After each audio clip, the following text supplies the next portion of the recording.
Welcome to Mr. Criminology, where we share for you to learn and succeed. In this video, we will be discussing Article 235 or Maltreatment of Prisoners.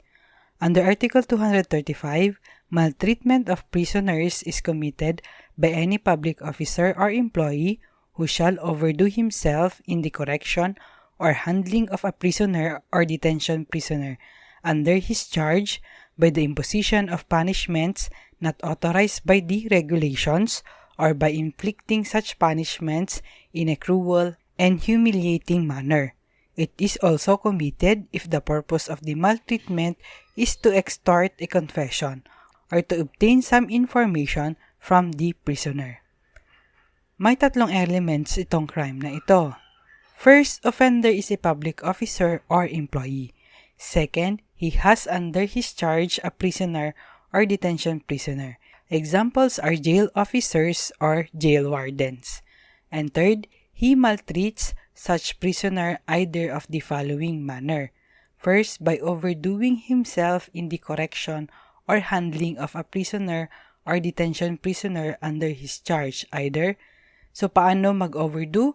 By the imposition of punishment not authorized by the regulation, such as depriving the prisoner of his right to conjugal visit or visitation rights or hindi mo papakainin ng isang linggo, ganon. By inflicting such punishments, those authorized in a cruel, humiliating manner. Example po, pinaglinis mo siya ng selda pero ginawa mong 48 hours yung paglilinis, so meaning wala siyang tulog. Second, by maltreating such prisoner to extort a confession or to obtain some information from the prisoner. Pag ito yung ginawa, mas mataas po yung penalty. Sino yung mga prisoner na namaltrato? Included dito ay detention prisoner at prisoner by final judgment. What if during maltreatment the prisoner suffered other physical injuries?